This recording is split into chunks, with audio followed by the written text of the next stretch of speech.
Minister, Excellencies, ladies and gentlemen, warmly welcome to the 12th Stockholm Criminology Symposium, and a special welcome to our prize winner, Professor Richard Tremblay, who will be delivering his prize winner's lecture tomorrow at 1:30.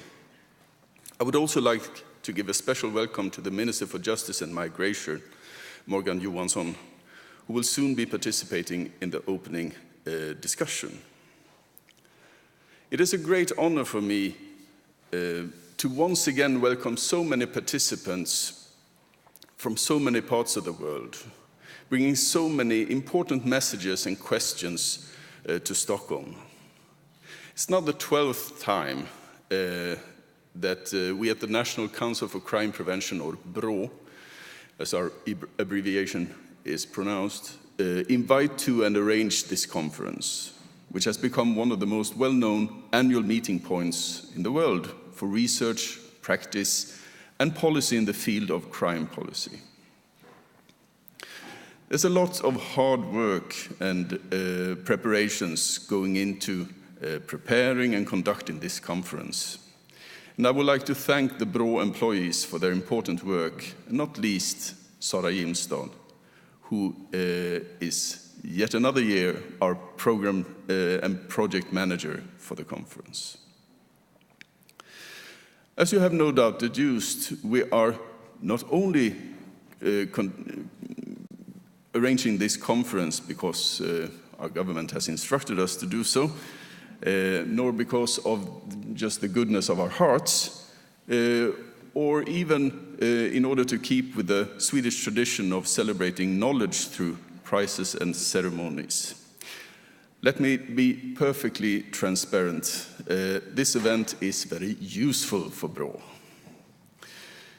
In our daily endeavors, BRÅ is active in the field of criminology and criminal justice. We are a government agency, and we have three key activities and tasks.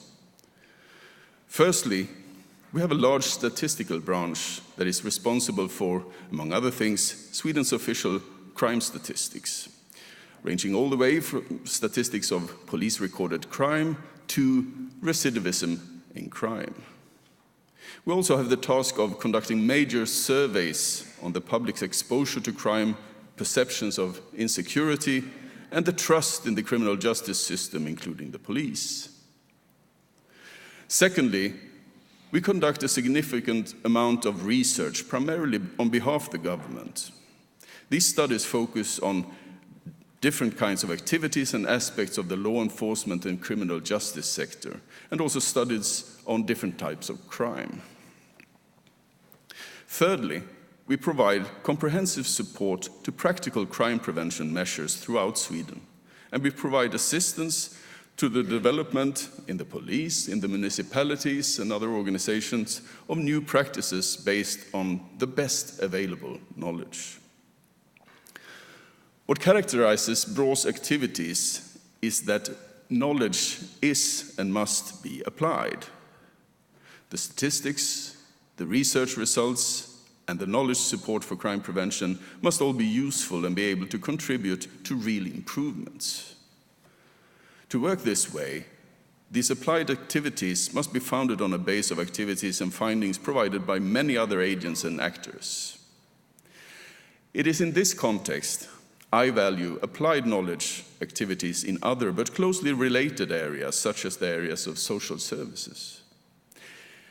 It is in this context that I value applied knowledge activities in all other countries that you represent in this great hall. Sweden might be amazing, especially in summertime, but at the same time, we're a quite small country and therefore largely dependent upon the knowledge of others. And it is in this context that I value basic research and other important research at universities and other research institutions all over the world. I hope and trust that you will find these coming days just as useful. This year, we draw on the well-deserved attention to Professor Tremblay and his research. We will provide room in the program for many other examples of related research as well. which gives us several opportunities. It will give us a unique opportunity to gain experience from results from basic research of a kind that we do not carry out ourselves at BRÅ. It will also give us a unique opportunity to learn from applied research results and from programs and activities in the field. And it will give us an opportunity to ask questions, to have dialogue, and to consider the experiences gained and what additional opportunities are revealed for the future. It simply gives us a great opportunity to develop our work, and it inspires us to try even harder in our everyday challenges. Therefore, I will take this opportunity to thank you all, nearly 200 presenters of this conference that make this conference possible and whose contributions comprise the actual content of our conference. Thank you for sharing your expertise. We will use it and bring it forward. Ladies and gentlemen, the main theme of the symposium this year is timely address of the causes of violence, under which we will have many very interesting presentations by Professor Tremblay about his research and other related research issues. Under the general theme, contemporary criminology, we also look forward to a great number of presentations on various issues for the benefit of a more knowledge-based law enforcement and criminal justice system. This evening, I urge you not to miss the poster session and the welcome reception in the atrium, starting at 5 o'clock this afternoon. The poster session will give you a chance to network, meet researchers, and discuss their work. As was mentioned earlier, we will also arrange a networking lunch during the lunch break tomorrow. And we hope that you will find that this lunch is a good way to network with your colleagues. And we are very honored that the University of Montreal and the University College Dublin are hosting this lunch. This year, the Jerry Lee Lecture will be given by Dr. Pamela Lattimore. Dr. Lattimore is the director of the Center for Justice, Safety and Resilience at RTI International in North Carolina, which focuses on improving understanding of crime and related problems, criminal justice systems, safety threats and responses, and the prevention and intervention activities. Dr. Lattimore's research focuses on evaluating interventions and investigating the causes and correlates of criminal behavior, including substance use and mental health. Her lecture will focus on the replications of Hawaii's opportunity probation with enforcement program, Project Hope. With this, ladies and gentlemen, I thank you all for coming here. By bringing your work to the Stockholm Criminology Symposium and sharing it with all of us, new knowledge is spread and new connections are made. And I wish you a very rewarding symposium. Thank you.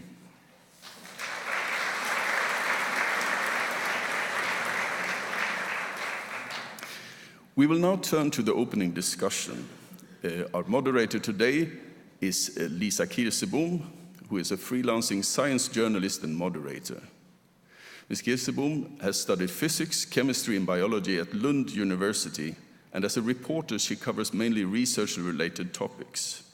Her employers currently include the Wallenberg Foundations, the Swedish Research Council, and the company Study, creating digital educational materials. Ms. Kirsebom has worked as a moderator for Lund University, Stockholm University, the Ministry of Education and Research, the European Spallation Source, and many, many more. Lisa Kirsebom will now introduce and welcome the panelists up on stage. Please.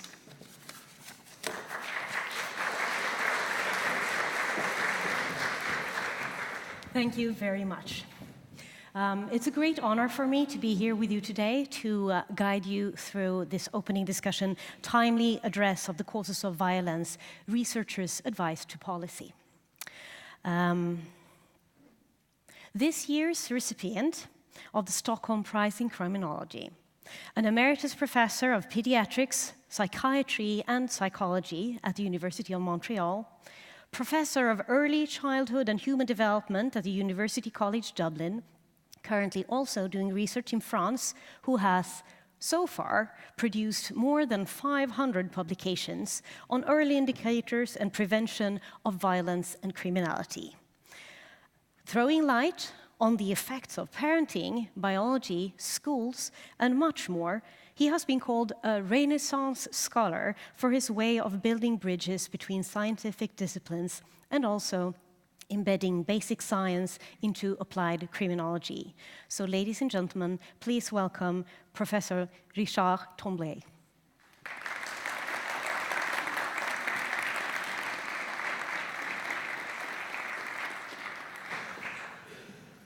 Please.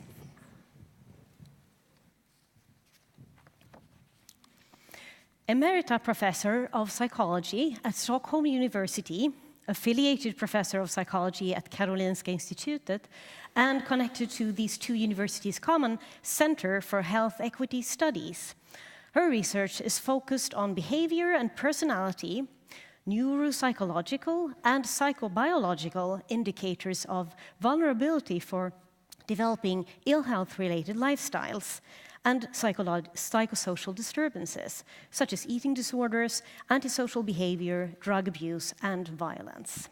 She's a member of numerous boards, such as that of the International the International Society for the Study of Individual Differences, the Swedish government's advisory board on alcohol, narcotics, tobacco, and doping, and she's also part of the scientific committee for the Swedish Prison and Probation Service, just to name a few. Please welcome Professor Britt of Klinteberg.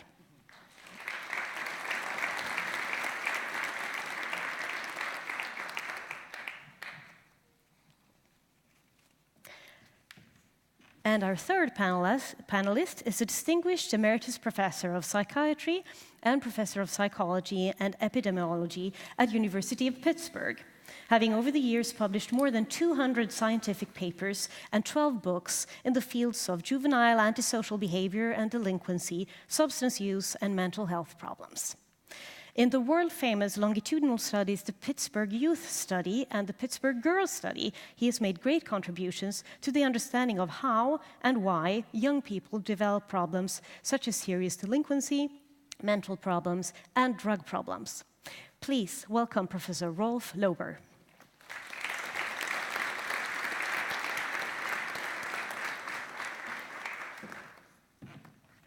And finally, no advice to policy without a policymaker listening and taking part. We have here today the Swedish Minister for Justice and Migration. Amongst his policy responsibilities are law, judiciary, as well as criminal, civil, and procedural law, crime prevention issues, and prison and probation services. He has previously been the Minister for Public Health and Social Services, and between the years of 1999 and 2002, he was the chairman of the board of the Swedish National Council of Crime Prevention. Please welcome Mr. Morgan Johansson.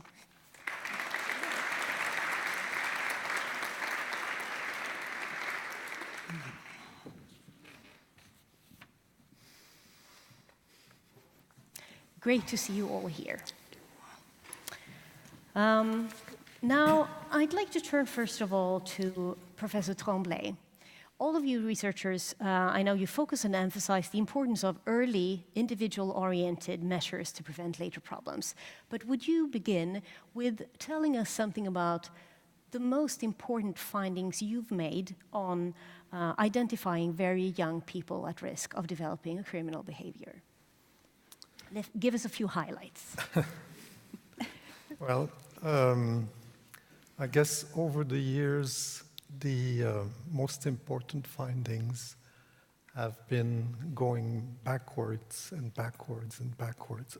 I started working with mentally ill adults who had criminal behavior, and I worked for 3 years there and decided there must be a better way to solve these problems. Let's start with juvenile delinquents. And after having worked with juvenile delinquents, I went backwards and worked with aggressive kindergarten children. And I went backwards, and I'm now focusing on pregnant women. So in terms of the most important finding from the work I've been doing is that things start much earlier than we tend to think. And to solve the problems, we have to start very early in life. And to a certain extent, we have to think from an intergenerational perspective rather than focusing on when the problem gets worse. Mm-hmm. Will you also tell us something about preventive measures? What can you actually do for these people that you identify being at risk? Any highlights from that? Well, the preventive measures, if we think from an intergenerational perspective, the preventive measures are numerous, and they must accumulate with time in the same way that the problems of a newborn child or a new conceived child that will end up in prison, they accumulate over time. And so from a prevention perspective, we need to start early and continue to help all through an individual's life, essentially. The structures are there. The preschool programs, the elementary school programs, the high school, the social services, the health services.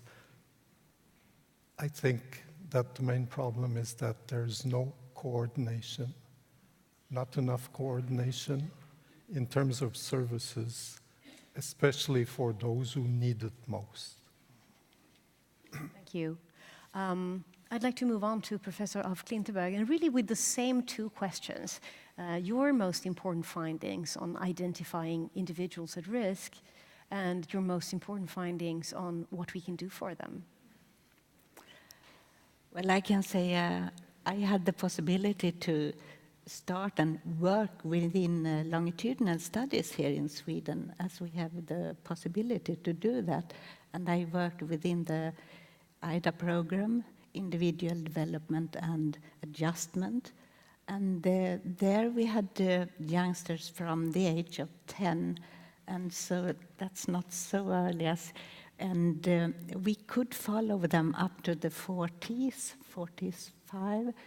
And there, the most important finding, or what really interested me from the beginning very much, was the early behavior problems. Ratings from school behavior, teachers, parents, and specifically, I got the interest in impulsivity. At that time, aggression was had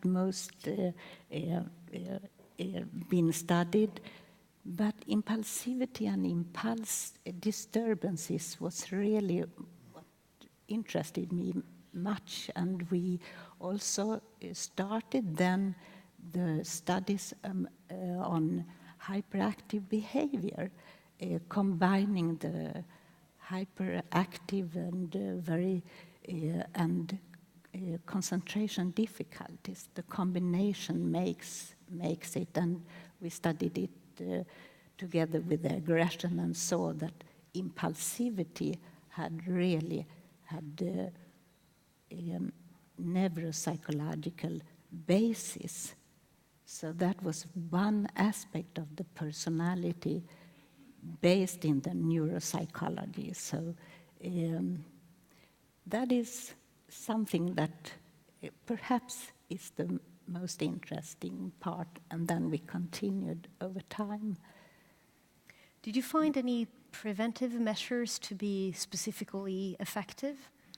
Yeah, I think the possibilities to really be helpful in the situation with children high on impulse disturbances is to, as I remember Brina Satterfield worked with the parents, making programs for them talking with them how to handle the difficult situations now and then at home and in school.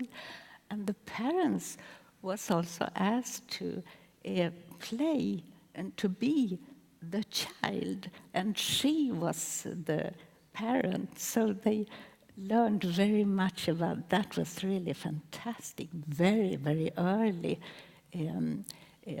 way of doing it. But I could, now if I say we should be very observant for individual differences.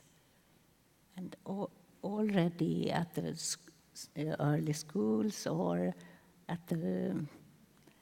from the beginning.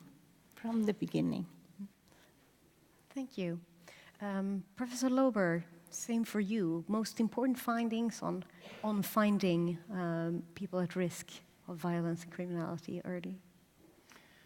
Well, it's a very good question. I'm going to drink something on that. Please do. For me, the career in the study of antisocial and delinquent behavior has been a humbling experience. Humbling in the sense that I think when I started, there was already a body of knowledge, like David Farrington's work, Patterson's work, and some of the themes that Richard and Britt emphasized were obviously emerging, but we were handicapped in trying to undertake longitudinal studies. We couldn't find the funding to start at age 0 or with pregnant women, because the funding agencies, government agencies, simply didn't want to wait that long. And so we had to start at age 5 for the girls, age 7 for the boys. And we gradually, of course, over decades, we became aware about the complexity of the development of problem behaviors, these individual differences, and the enormous variety of trajectories that actually young people occupy over time. To give you an example, we found that there are over 50 predictors of violence. So that boggles the mind. I mean, how many things can we think of that actually is so complex and that actually all statistically predict violence over time? We were in an unfortunate position in Pittsburgh to also have homicide offenders in our sample. So we were the first ones actually to understand the precursors to homicide. Most of these homicides were street homicides rather than the homicides of partners or children. It's the street homicides that really prevail, of course, in the United States. And we start to understand not only the issue about gun carrying and the weapons that people have, but also understand that the concentration of risk factors that actually is associated with the emergence of violence and homicide, the concentration of these risk factors is really in communities. And this very much relates to the work of Richard, is documenting that communities vary tremendously in the presence of these risk factors. They also vary tremendously in the presence of protective factors that compensate the effects of risk factors. So to understand the interplay between risk and protective factors is really important. I think the field has advanced in that area, understanding this for both boys and girls. And that we also understand that these gender differences are not just gender differences in terms of prevalence of problem behaviors and delinquency, but also in terms of the exposure to certain risk factors. So I think a gender-informed policy is really crucial in terms of trying to understand what works best. Let me stop here. All right. Now, Minister, before I let you ask any questions, I'd like to ask you one. Now, the Swedish government has recently launched a national crime prevention program. And I wonder if you could tell us, just briefly, say something about the main ideas of this program and to what extent it includes policy on these individual-oriented early interventions that all these researchers are focusing on. Yeah. Well, I think we've already touched on some of the issues here that is in our program, but we launched, as you said, the first national crime prevention program actually in 20 years. We did that now in this spring, and the main idea about that is that we saw that a lot of things has happened during these 20 years. Crime is different now than it was 20 years ago. The opportunities of crime is different. The social structures are different. People are different. Some of the values are actually also different, and so on. So we need to upgrade that program, and we also needed to broaden it. And one key issue and one key word here is, I think you mentioned it, was coordination and cooperation between the actors that you really need to be in the local community to turn things around when you need them. Mostly traditionally Swedish crime prevention, well, we've built on the police and the municipality, which has been the two key factors here, which is our two key organizations here, which has been, of course, extremely important. The police is one of them. I mean, to make the police in a more work in a preventive way, but also all the municipality services that we have, the social services, the schools, and many other things. Now we're seeing that we must to take in two other actors much more actively than we've done before. And the third one here is the non-governmental organizations. I mean, the whole community, actually. That can be parents, that can be athletes organizations, that can be sports, that can be anything that can help in order to turn things around in the local community. And the fourth is the business community, which can do a lot of things also in the local community in order to make areas more safe than they've been before, because they benefit from that also, stores and shop owners and everything about that. So building on that, police, municipality, non-governmental organizations, and business community, bringing these actors together in the local community, that is one of the main ideas here. Then we are also in the program are dealing with both the social prevention, as we're talking much about here, but also the situational prevention. Well, trying to make it harder, tougher to commit crimes. Both aspects we're working with, and we are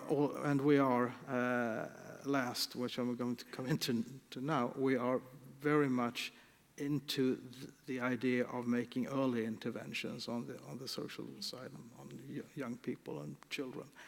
And that is actually, if I can put a question to Mr. Tremblay, as I think one of your most interesting results, if I understand it right, I'm not sure about that, but if I understand it right, you see that there is, you have to take different approaches in different ages.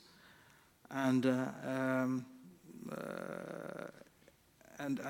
if I understand it right, you see that there is a window where young people, where children between 7 and 9 year olds, where it might be most effective to put in measures to that. And I'd like to ask you about that, because that's one of our big questions here: when to put in measures and what kind of measures to put in at what age. And I was very interested about that, the age about 7 and 9. And then you talked about even earlier, when even before children are born. So could you elaborate a little bit about that? What kind of measures should you put in at what age? That's very interesting. The 7-9 part is. It's an experimentation that we did. It's a randomized controlled trial where we showed that an intensive intervention with home visitation and support at school. The support at school was taking the children who were the most aggressive in kindergarten, and rather than putting them together to help them, which is the worst thing you can do, putting together people who have problems, we put them with the most pro-social children in groups with pro-social children. And so the follow-up, there will be a presentation after this session on the results. The results are exceptional. I'm very surprised that we managed to have such long-term results in terms of school. Children, more of them are finishing school, high school, less of them are becoming criminal. They're earning higher wages, they're more employed. So this is a huge impact. But at the same time, it's limited when you look closely at the results. We want better results than that. And so what led me to think that we need to start much earlier is the work that we did on when do these problems start. And it's clear that humans are at their worst in terms of antisocial behavior. It's between 2 and 4. We love them. They're exceptional. But in terms of the frequency of aggressions, in terms of the frequency of temper tantrums, I mean, it's awful. We're lucky that we are born very small. If we were born as we are as adults, we would put them in prison. It would be impossible to live with them. And instead of what we realize is that it's not true that children are learning to become aggressive. Children learn not to aggress. And so the time they are making this learning is extremely important. And so the birth to age 4 or 5 when they enter school is still more important than when they enter the school. Because it's like language. Learning to behave is like learning to talk. And you wouldn't dream to start helping children learn a language at 6 and 7. It happens very early in life. So that is important.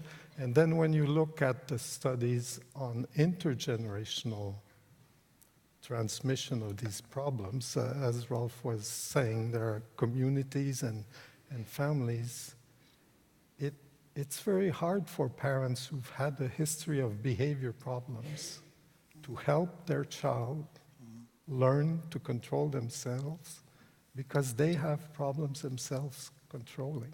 So these parents need help, and they need help from the time they have children and before. So the society needs to focus on these at-risk families and give them support from the beginning to the end, and the next generation. And in many cases,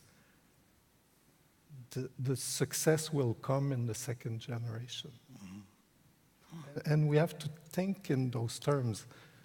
I think that for politicians, it's very hard to think in that way because you have to put in measures that will show success, otherwise it will be difficult to be re-elected. And it's the same problem for heads of schools. The heads of school, we've shown that if you start early, it will have a long-term impact, and you say, okay, to the schools, look, we've shown that it works. Put more resources early on. And what do they say? Well, we have so many problems with the 11, 12-year-olds, we can't put the resources to the children. So people are taking short-term rather than long-term in terms of prevention. I was thinking of the individual-oriented preventive measures have their own challenges as opposed to when you compare them to broad measures. And I would like to hear you comment something on this. The problem with people feeling this to be stigmatizing. I'm sure that you've all run into this discussion many times before, that especially you, Professor Tremblay, working with such very early children, with the small children and even with the parents, how do you go in a good way to tell a parent that, hi, I can see, I have some indicators here showing that you'll be not a very good parent and you'll probably have a violent child. Let me help you. I mean, that's kind of difficult. Obviously, we don't do that. Of course not. Just joking, but how do you actually, it's obvious how to not do it, but how do you do it? People who have problems, and if you think of a woman that has, all through her life, a problem, usually they start having children very early. They failed in school, and she becomes pregnant, and you tell them, we have services to help you. Through your pregnancy, we have services to help you afterwards. We don't go in and say, you have problems, we're going to force you to take. People are ready to be helped if you provide the help that they need. And so this stigmatization problem, I've had this experience in France. We did a report with the health ministry saying that children needed support as they start the school at 3 years of age. And there was rapidly a petition on the web with 300,000 signatures saying that this would create problems for the children because they would be stigmatized. We've shown that interventions help them, and people from sort of an ideological perspective it's true that you will stigmatize if you're doing something that does not have an impact. But if you're doing something that has a positive impact, how can we talk about stigmatization? They are already stigmatized by their behavior, by their past. Britt? Yeah, I think we have to think that there is normal aggression also. And I think really here comes in the impulsivity aspect, because impulse control disturbances, those children that have that and also this aggression, when it comes together, that's really a signal on that something is not going very well. And so perhaps we could see among those who really have problems. And it's important also to look at, you say, the families before. So if you know that you have problems, behavior problems, or specifically alcohol problems, criminal behavior, and so in the family before, perhaps some of the kids might have a vulnerability to develop the same problem. So in a way, it could be possible to approach those that really have problems. And the discussion on stigmatization has been very hard here in Sweden, really. So also about hyperactive behavior, and perhaps too many have been decided to have that behavior problem. But the interesting is that we can look at it and study it more dimensionally. I mean, they don't really have to be have the really high levels, but the problems are coming directly if you have a little of it or much more, and then it comes. So it's really important to go in and help the families. And specifically, there are interesting results that things goes very well for families that get that sort of help. As a nurse coming home to them when the mother is coming with the baby, to help how to handle and to take care of the kid. And it's really, so perhaps we could do many things without the discussion of that you are pointing out specific kids, but so that the leaders know about that and can see when something is not going very well and take care without directly pointing out, but giving support and letting the parents know where to get support. So I think it's a possible strategy. Mm -hmm. And perhaps we could use it in the society. Mr. Johansson?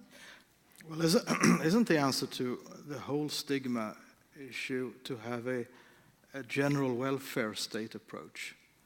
I mean, if you offer social services, a good maternity care, preschool to everyone, if you do that, then the very children that really needs it, they will of course make use of that more, and they will benefit for them more, but it is offered to everyone, and you avoid the whole stigmatization discussion. I mean, actually that has been the Swedish approach for decades. That's why almost every child in Sweden is going to preschool nowadays, and which makes it quite unique. And I think we must build on that and even broaden that kind of work. For instance, with even better, as you said, maternity care from the very start. We are not that simple, Mr. Tremblay, as politicians, that we just 2 years or 3 years or 4 years. Actually, we are trying to find the measures in order to have long-term solutions. Also, and we are not afraid to put in money now, even if the results shows itself in 10 years or 15 years or 20 years. So again, isn't the whole stigma discussion solved if you have a general welfare state approach? Yes.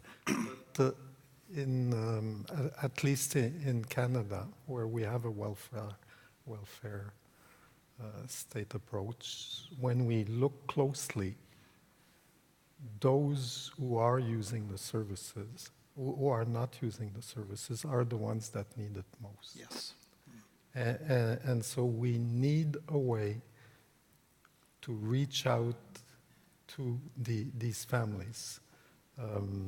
In the province of Quebec in Canada, where there is general services for children in terms of daycare from birth onwards, those who do not use these services are the mothers who stay at home because they can't find work, they have low education, and to a certain extent we need to convince that we have to put in a lot of resources, much more resources, to help these families. In a welfare state approach where there is a tendency for those who are well off to take more advantage of these services than those who need it most. So there is that problem. I think the other problem is that we haven't done enough experiments to know what works and what doesn't work. So there are examples of things that work, but there is clearly not enough experimental research, randomized controlled trial, in terms of these services. It's the rare ones are highlighted, nurse home visitation program in the United States, the study that we've done. But these are small examples, and the program we've done has not been implemented by the schools in which we've done it.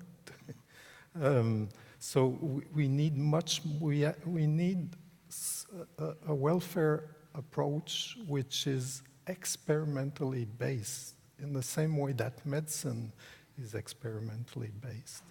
Otherwise, we may, in many cases, be doing more harm than we are doing good.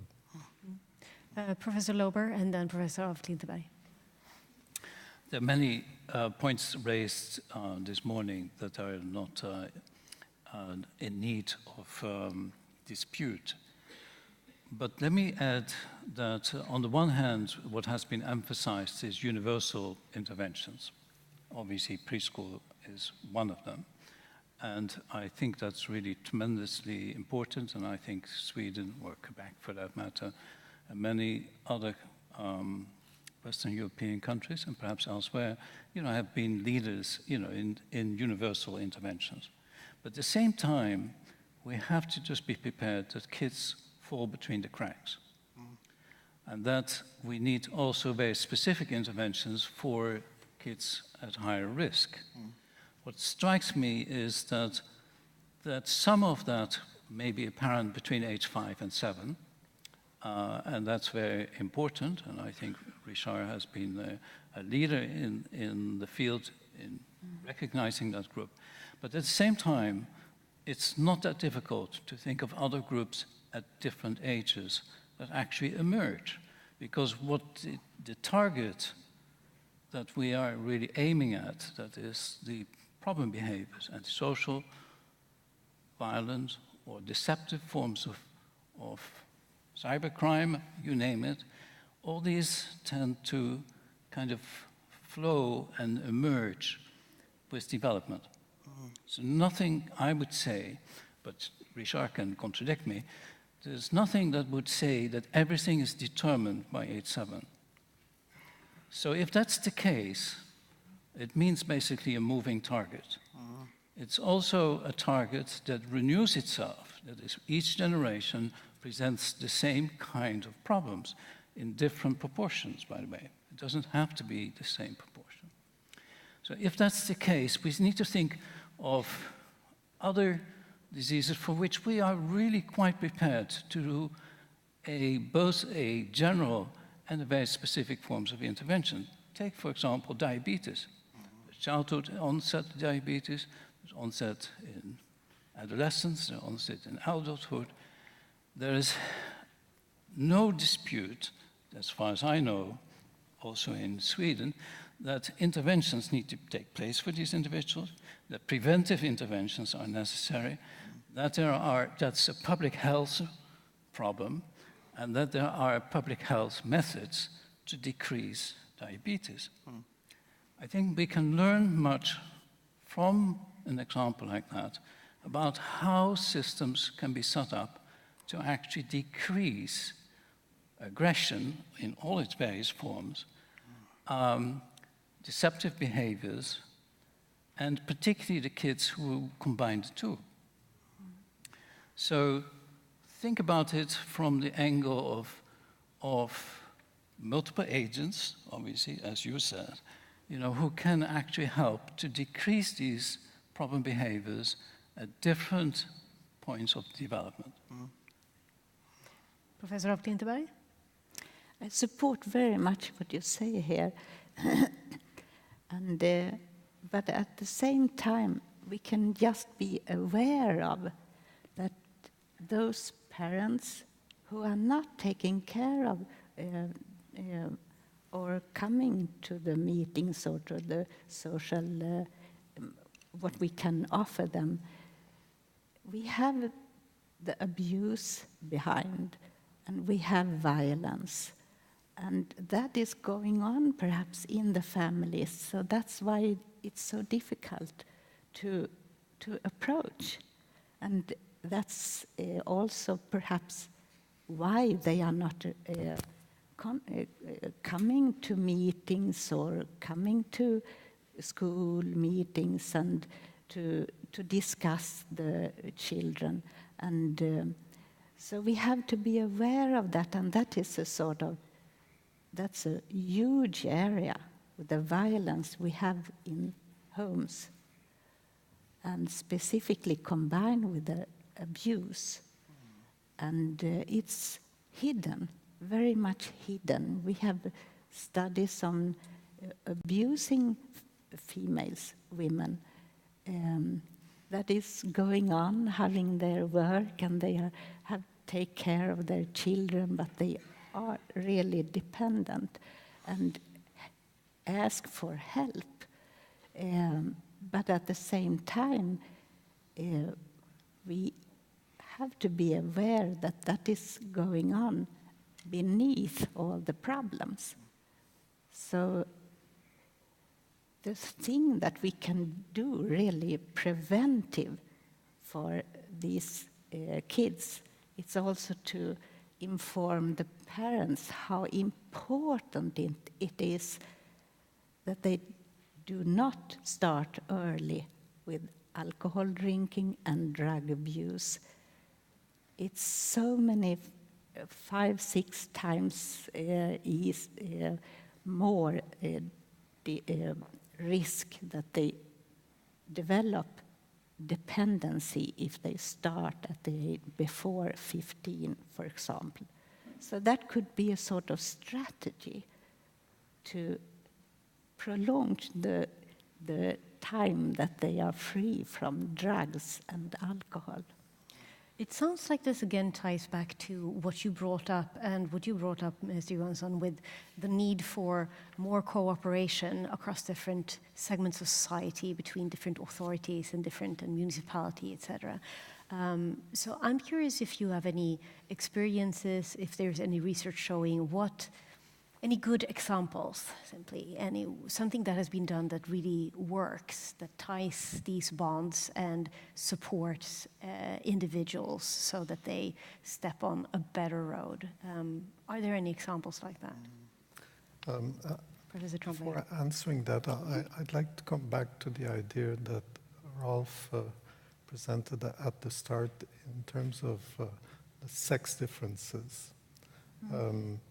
Because I think it links back to what Rolf and Britt have just said about the interventions that are a little bit later than starting, say, during pregnancy or early childhood. I think that if you look at the budgets of your ministry and you look at the investment by sex, you will find that there is much more money, even just looking at the prevention part, that there is much more money invested in males than in females. That's because they're the problem. Yes, exactly. They are the problem. But the problem starts with the other sex. I hate saying this, but the mothers are the ones who are investing much more in their children. And in terms of, let's take a couple of adolescents who have behavior problems. There is, I will talk about that in my lecture, the assortative mating problem. The girls that are having children with those males that have big problems also have problems. We invest more resources on the male who will go away once the child is conceived, and we are putting less money on the mother who will be left with that child to educate that child, and those children are males and females. If we think from an intergenerational perspective, it's clear that our government must invest more resources in women than in men. terms of education, in terms of health, in all terms. And this is the conclusion that we can see in the health domain, where it's clear that many of these problems start through an intergenerational set of problems, both genetic and environmental. So I think that we need to rethink the way we are investing our resources from a male-female perspective, especially in the ministries of justice and education. It's extra, because those services must be seen from an intergenerational perspective. And males will be less problems if females have less problems, not the other way around. No, we can Yes, Professor landed well on that. Professor Loeber, and then I also wondered if Mr. Johansson had a follow-up question or a comment on this. You looked like you had, but You want to have No. Okay. I will, so what you heard today is both based on research findings and also on one's best interpretation of those findings. Is that fair to say? Sure. But the thing that I want to bring forward to all of you, most of you are Swedish, I presume, and I want to also address the minister in this respect, is that what we have to ask ourselves, do we have the right knowledge at this point for Swedish society to undertake many of the things that were proposed today? Now, this is not just a question about the knowledge that, when is the best time to intervene, what is the target population, and so on. What I think we need to understand much more is the issue about causation. Most of the longitudinal studies that I'm familiar with have advanced this field tremendously, but actually causation in social sciences, as you know, is very, very difficult. And many of the studies that have been done are basically comparing one group of kids, or mothers for that matter, against other groups. But the actual change within individuals over time is much more difficult to predict. The research area is much thinner in that respect. And we're talking really about things like self-control. How can we actually predict the circumstances that improve self-control? How is that actually taking place in the preschool years? How is that taking place subsequently? Because self-control is not completed usually by age 5. So we have to ask ourselves, what are the questions that we really need to answer? And part of those questions, as Richard Tremblay mentioned, are about genetics, are about biological factors, about brain development and brain maturation. And frankly, if we think back about the longitudinal studies that have been done in this country, the IDA study, the Metropolitan study, Professor Czarnecki's studies, they actually are not examining the interplay between brain development and social development. So I think it's really important to ask ourselves, do we have the right information to make all these important decisions on? And eventually, of course, we want to have not only socially adaptable individuals and displaying socially appropriate behaviors, but also individuals who develop their brain in ways that are productive to themselves and to society. Thank you. Mr. Johansson, did you have a follow-up on this? Well, two things. One problem here is, for a policymaker, we cannot wait year after year after year Right. to see what is the results of the research. We have to... No. I have an answer to that, by the way. Yes. That is, you're right. You don't want to wait 20 years in order for these researchers to come forward with their conclusions. But what you can do is to start up longitudinal studies at different ages. At preschool or earlier experimental studies. mothers. Yeah. I wouldn't start longitudinal studies. I would start experimental studies to experiment these ideas, because longitudinal studies will never solve the causal problems. You need experimental studies, and we have enough knowledge. All these ideas we've been talking about are based on 30 years of research based on longitudinal studies. But it's urgent that we start experimental studies of these ideas from pregnancy onwards, and in 20 years we will know much better what are those that are working and those that are not working.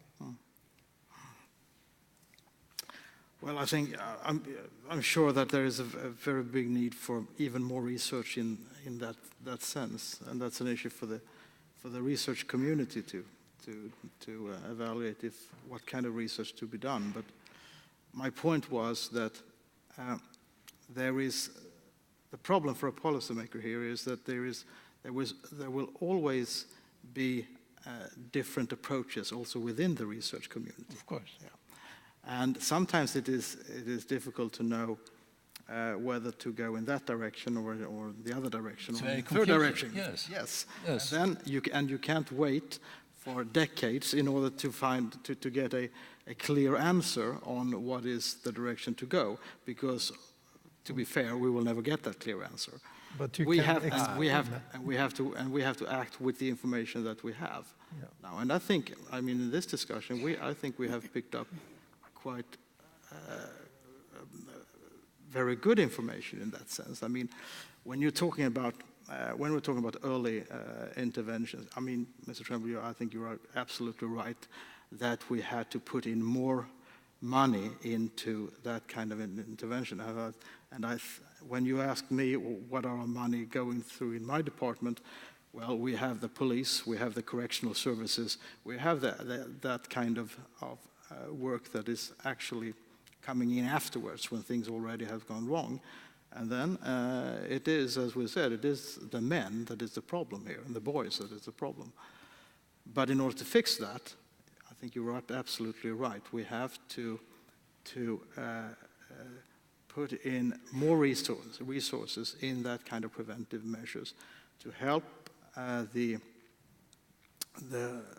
mothers that are now in many ways lacking of support of social services, because as we said, the man in the first place has just left, which is also a problem in itself. But we don't disagree in that sense, no. Because I think that the Swedish approach has been that from the very start. I think to pick up what we talked about before, I think we need both things, both a general approach, offering social services, preschool, maternity care to everyone, but then also all the time think of what can we do in targeted measures to the most vulnerable groups and to the groups that are most in need of that services. But the more general approach you have, the less stigma you get. And that's the good thing about having a general welfare approach from the start. If you do experiments and you show that things work, you won't have a problem with the stigma, because helping people is not stigmatizing. That's true. Professor of Klinteberg, and then after this, I'll open the floor and see if there are a couple of audience questions too. So start thinking about that if you want to ask the panel something. You'll have the chance in a minute. Well, since I'm supporting working with the different disciplines, I've mostly been involved with all the results we are looking for relationships instead of predictors directly. So relationships also tells us that if you have several, as also was you took up here, different and several risk factors within the same individual, then it is really important to follow that. And so we have within this broad area of criminality, violence, we come also in very much on personality. You said that some males are leaving directly when they have their babies, and then we are really within the personality area, and with the antisocial personality disorder, psychopathy, all that we know also are very closely related to underpinning mechanisms in biology, serotonergic, dopaminergic systems. And so it is really, the important part here is that the area is very much of genetically related. And so we have to keep this in mind. So it's really important to take care of, and also to look back. How is it in our family? Do we have some vulnerability factors? And we can live with it without any problem developing.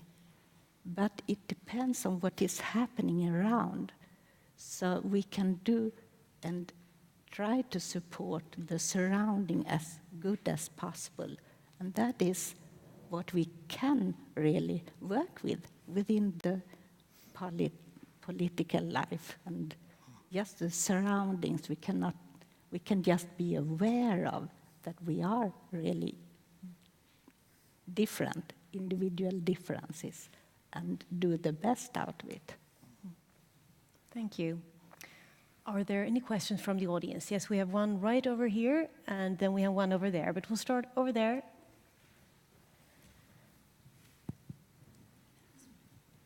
Thank you. Minister, I very much take your point about the universal approach and a very important principle of democracy as well as policy effectiveness.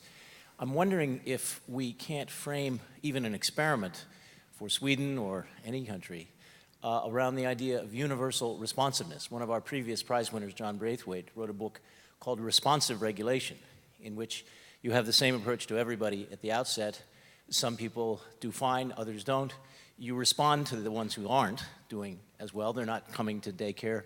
They're not doing what you want parents to do, even at age 4, 5, 6, 7.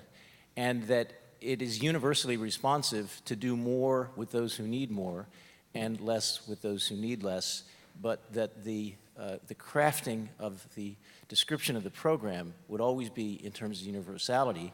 The experiment could be more resources in the experimental group for responsiveness within universality. The control group would be business as usual, where you're not really set up to be all that responsive to those who fall between the cracks, as Rolf Loeber put it. I just offer that as a possibility for discussion. Well, I don't control where the money goes for different research projects. That's not mine. But I think it's a good idea to have a study on just what you're saying. But I mean, the Swedish, we're trying to, our whole approach since for decades has been just that about offering social service to everyone, and then and doing it at low cost. I mean, it's not a coincidence that almost every child from 2, 3, 4-year-olds in Sweden are in preschool.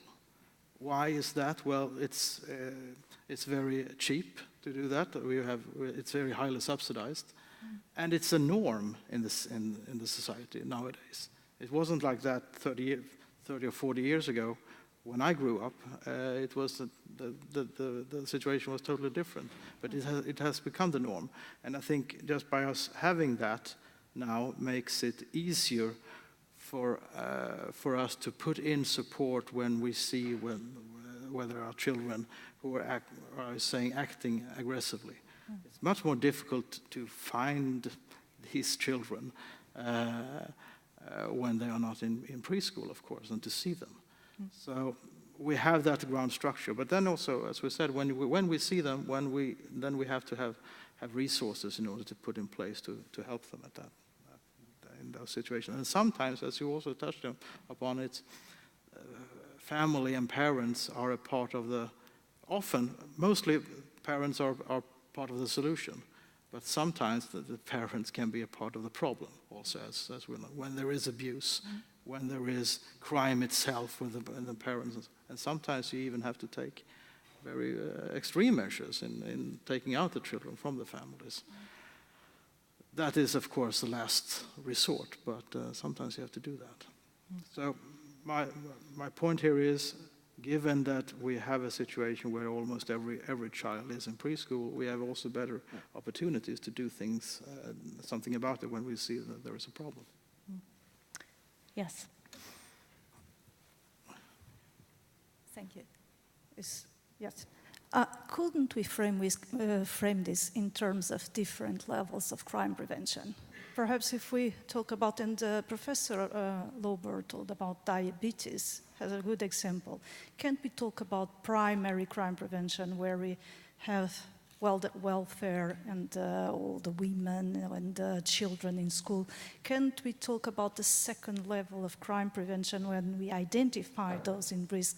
The third level of crime prevention with your ministry, where they need to intervene in the males that are the problem. And even I will tell about the quaternary crime prevention when, they have been in prison, they have accomplished with their time, but we still need to work in order to prevent the criminal career. That's my question. Do we have a very brief comment to this before we wrap up? We're just... Well, if I understand the question right, it was about different levels of crime prevention. Well, I tend to see it as there is one overlap. The first level is how society is actually looking. I mean, is there big differences between rich and poor? Or how is unemployment rate? How are the social structures in the society, and how can we work those against that kind of social background? I think that's the starting point. And then on the second level, we have special programs for special groups, where we come to what do we do on the education side, and how does our social services look like? How are they allocated in the society? And then there's a third level. How do we target special group, the people, the individuals that need special help? So I think we are roughly on the same page of reasoning here. Just as one final thing before we finish this discussion, this is the opening discussion, timely address of the causes of violence, researchers' advice to policy. So I'd like to ask all three of you to give one final, very short piece of advice. You can take the chance to stress something you already said, or you can take the chance to put in something we haven't touched on. But just very briefly, please give the minister and other policymakers one piece of advice on how to prevent violence in society. Professor Tremblay, do you want to start? Well, my main advice is that we need experiments, and that's not a research problem, it's a policy problem. And so the ministries, both in education, health, and justice, should get together and experiment.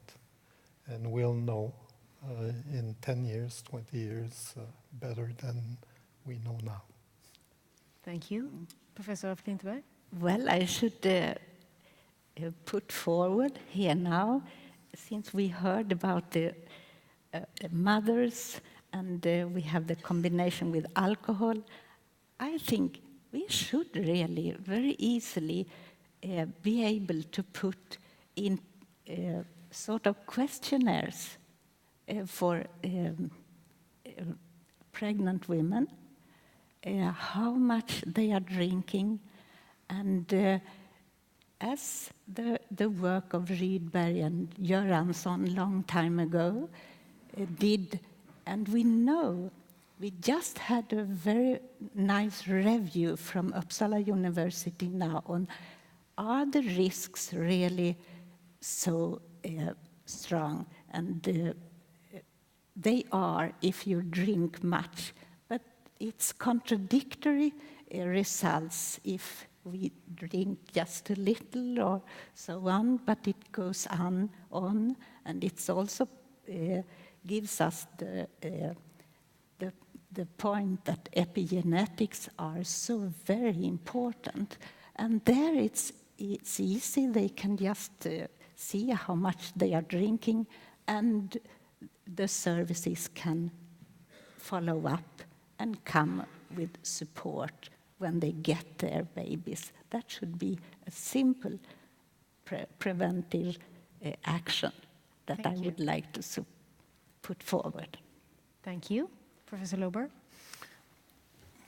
We've heard many different solutions today, and I think I very much would call also, like Richard Tremblay does, for experimental interventions, because causation indeed is a big issue.